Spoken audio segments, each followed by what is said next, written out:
Hello everyone, welcome back to my channel. आज की video में हम डिस्कस करेंगे सी नेट रिजल्ट से रिलेटेड। अगर मैं बात करूँ सी नेट के आंसर की आपकी रिलीज हो चुकी है, आपने अपने अपने मार्क्स देख लिए होंगे। अब सबसे बड़ा डाउट आता है काउंसलिंग का और हमें कॉलेज मिलेगा या नहीं।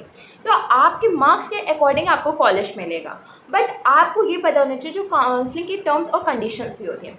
काउंसलिंग में जो जनरल स्टूडेंट्स हैं उनके 50% होने चाहिए, तभी वो काउंसलिंग में पार्टिसिपेट कर सकते हैं। सेम एज पीडब्ल्यूडी के लिए 45%, SC ST OBC कास्ट के लिए 40%। तो ये सारे परसेंटाइल के मार्क्स के बाद ही आप कह सकते हैं कि आप काउंसलिंग में परफॉर्म कर सकते हो। काउंसलिंग प्रोसेस में क्या होता है, तो काउंसलिंग प्रोसेस में सबसे पहले आपका रिजल्ट आता है। रिजल्ट के बाद ना आपकी काउंसलिंग की पूरी शेड्यूल आ जाती है कि फर्स्ट काउंसलिंग के कब से स्टार्ट होगा, कब से क्लोज होगा, उसका कब अलॉटमेंट लेटर आएगा, कब क्लैरिफिकेशन होगा। तो वो सारी चीज़ उनकी शेड्यूल फॉर्म में आपको मिल जाती है यूनिवर्सिटी पे। ये सारी चीज़ आपको अगले यूनिवर्सिटी पे अवेलेबल रहती हैं, आप अपने आप से खुद से चेक कर सकते हैं।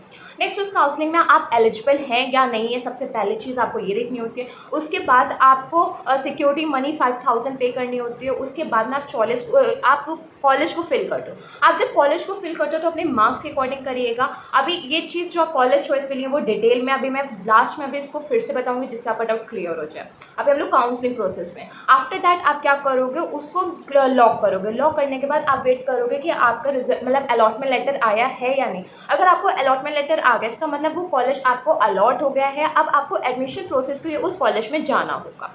ये होता है काउंसलिंग प्रोसीजर। काउंसलिंग में फर्स्ट काउंसलिंग होती है, सेकंड काउंसलिंग होती है, थर्ड काउंसलिंग होती है और मॉप अप राउंड की काउंसलिंग होती है।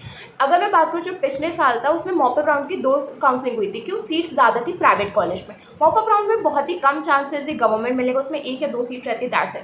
क्योंकि गवर्नमेंट की मार्क्स वैसे भी ज़्यादा है, सबसे पहली चीज़। और जितने भी अच्छे मार्क्स स्टूडेंट्स होते हैं ना वो गवर्नमेंट के लिए ही रहते हैं। तो government first counselling, second counselling, third counselling में ही फुलफिल हो जाते हैं। अब गवर्नमेंट कॉलेज की अगर मैं बात करूँ तो आपको पता है गवर्नमेंट कॉलेज में भी 3 डिवीजन रहता है, एक हाई लेवल का, एक मीडियम लेवल का, एक लो लेवल का। अगर आपके मार्क्स 130 के बिलो है तो ऑफकोर्स ये बात है आपको इंटरमीडिएट और हाई लेवल का कॉलेज नहीं मिल सकता। ये चीज़ आपको क्लियर रखनी होगी। और अगर आप कॉलेज को ये वाले फिल करोगे चॉइस फिलिंग टाइम पे, तो ऑफकोर्स ये बात है आपको कॉलेज अलॉट नहीं होगा।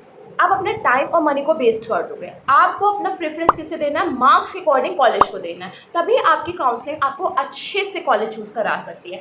अगर मैं बात करूँ जो आपके हाई मार्क्स है, तो आप ऑफकोर्स ही बात है अगर आपका 170 180 प्लस आ रहा है तो ऑफकोर्स ही बात है आप high level government college choose कर सकते हो फर्स्ट काउंसलिंग में। बट आपका रेशियो 130 to 150 के बीच में तो आप इंटरमीडिएट कॉलेज चूज़ कर सकते हो। 130 बिलो है तो आपको लो कॉलेज गवर्नमेंट ही चूज़ करने होंगे। मैं गवर्नमेंट के लिए बता रही हूँ क्योंकि प्राइवेट में इतना मतलब नहीं प्रॉब्लम होता है। प्राइवेट में क्या होता है आप फिल करते हो तो आपको मिल जाता है, लेकिन मेन प्रॉब्लम किस में होती है, गवर्नमेंट में होती है। आप कुछ स्टूडेंट कहेंगे कि मेरे तो 135 मार्क्स है बट मुझे कॉलेज अलॉट नहीं हुआ पिछले साल। तो आपने गलती करी होगी कि आपने चॉइस फिलिंग में पहले कॉलेज को वो रख दिया जो आपके मार्क्स के अकॉर्डिंग था नहीं।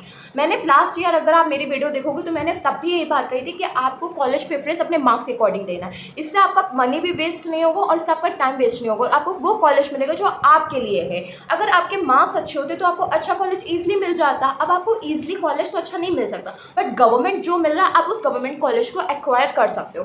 बट उसके लिए भी बहुत सारे स्टूडेंट्स कहेंगे कि आप पहले तो काउंसलिंग टाइम पे कहते हैं कि आप कोई भी कॉलेज बताइए, हम सजेस्ट फिल करके ले लेंगे। आफ्टर दैट इस कॉलेज में ये प्रॉब्लम है, वो प्रॉब्लम है। अगर मैं बात करूँ कोई भी कॉलेज है, प्राइवेट कॉलेज में आपको शायद कम प्रॉब्लम मिलेगी। क्यों? क्योंकि वहाँ की फीस ज़्यादा है, वहाँ से फीस वेरी करती रहती है हर एक कॉलेज की। गवर्नमेंट में आपको फीस कम मिलेगी, बट अदर देन आपको खुद से खर्चा करना होता है ना, तो आपको प्रॉब्लम होती है। लेकिन एक बात मैं बता दूँ, आप कोई भी गवर्नमेंट कॉलेज में जाओगे आपको प्रॉब्लम होगी। स्टार्टिंग में आपको बहुत ज़्यादा प्रॉब्लम होगी, फिर बाद में धीरे धीरे आपको प्रॉब्लम्स कम होती जाएंगी। क्यों? क्योंकि आप वहाँ के अडेप्टिव होते जाओगे। कॉलेज में आपको ये नहीं मिलेगा कि आप आओगे आपको बहुत ही अच्छे से रखा जाएगा, आपके साथ कोई लीनियन नहीं होगा क्योंकि वहाँ पे आपका कोई अपना नहीं होता है। साथ ही साथ आपको हर एक चीज़ खुद से मैनेज करनी होती है।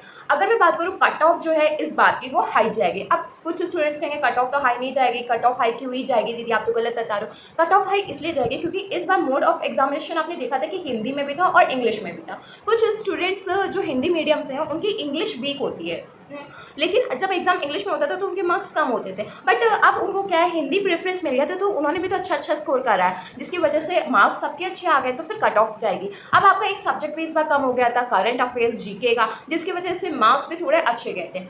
अभी आप वेट करिएगा कॉलेज लिस्ट का, सीट मैट्रिक्स का। सीट मैट्रिक्स क्या आते ही मैं आपको बेस्ट कॉलेजेस बताने लगूंगी, साथ ही साथ मैं आपके साथ शेयर करूंगी नेक्स्ट वीडियो में कट ऑफ। अगर मैं बात करूं कट ऑफ की तो मैं एक ओवरव्यू बता देती हूँ। जनरल कास्ट के लिए आपका 130 टू 135 रहेगा। मैं ओवरऑल काउंसलिंग बता रही हूँ, फर्स्ट काउंसलिंग का नहीं है। नेक्स्ट ओबीसी का वेरी कर सकता है, ओबीसी का 2 से 3 मार्क्स कम रहता है। फॉर एग्जांपल इस बार जा सकता है 128 टू 130 मार्क्स, और ईडब्ल्यूएस का उससे कम जाता है 125। एससी एसटी का 120 मार्क्स जा सकता है। मैं गवर्नमेंट कॉलेज के लिए बता रही हूँ और ये ओवरऑल काउंसलिंग के लिए।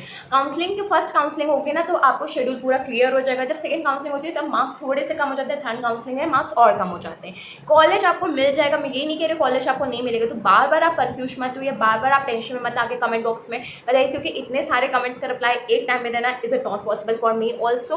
बट हाँ, मैं एक वीडियो के थ्रू से आपका सारे डाउट्स को क्लियर कर दे रही हूँ कि ये काउंसलिंग वीडियो आपके लिए हेल्पफुल हो जाए। नेक्स्ट वीडियो में डिटेल कट ऑफ की बात करूँगी और एक बार कॉलेज सीट मैट्रिक्स रिलीज हो जाए। इससे क्या होगा, फिर आपको क्लियर हो जाएगा कि इस कॉलेज में कितनी सीट्स हैं, कैटेगरी वाइज कितनी है, साथ ही साथ इसकी फीस कितनी है। उस अकॉर्डिंगली आप उस कॉलेज को प्रायोरिटी दे सकते हैं, राइट। तो इन सब के लिए आपको वेट करना होगा। नेक्स्ट वीडियो के लिए मैं यही कहूँगी कि आप कट ऑफ वीडियो को ज़रूर देखिएगा, चैनल को सब्सक्राइब कर लीजिए, आपके लिए बहुत हेल्पफुल होने वाला है। मैं आपको कोई फेक वो नहीं दूंगी कि आपको कॉलेज अच्छे ही फिल करने हैं, मैं आपको वो कहूँगी कि आपको अपने मार्क्स के अकॉर्डिंग कॉलेज फिल करना है। अब बहुत सारे वीडियोज़ में ये कहते हैं ना डायरेक्ट है कि वाओ आपको तो केजीएमयू फिक्स है। मैं ये नहीं कह रही कि आपको केजीएमयू फिक्स है या फिर आपको अंबेडकर कॉलेज फिक्स है। आपके जैसे मार्क्स होंगे आपको वैसे कॉलेज मिलेगा। लेफ्ट ओवर की बात रही तो आप अगर काउंसलिंग अच्छे से करोगे तो आपको थर्ड काउंसलिंग तक गवर्नमेंट कॉलेज मिल जाएगा, अलॉट हो जाएगा। स्टार्टिंग में प्रॉब्लम लगेगी आपको कि शायद मार्क्स के अकॉर्डिंग रहे, लेकिन मैं गारंटी के साथ कह रही हूँ जो 120 के बिलो है, आप पिछले साल भी चेक कर सकते हो, 130 बिलो भी मैंने गवर्नमेंट कहा था और इस बार 120 बिलो भी जितने स्टूडेंट्स उनको गवर्नमेंट मिल जाएगा। बट आपको कितना क्या करना है, अपने मार्क्स के अकॉर्डिंग अपने कॉलेज को चूज करना है। ओवरऑल बस वीडियो में इतना ही, और कोई डाउट हो आपका रिलेटेड टू काउंसलिंग तो प्लीज़ कमेंट बॉक्स में मेंशन कर दीजिए। अगर वीडियो अच्छे लगे तो प्लीज़ वीडियो को लाइक कर लीजिए, चैनल को सब्सक्राइब कर लीजिए। Thank you.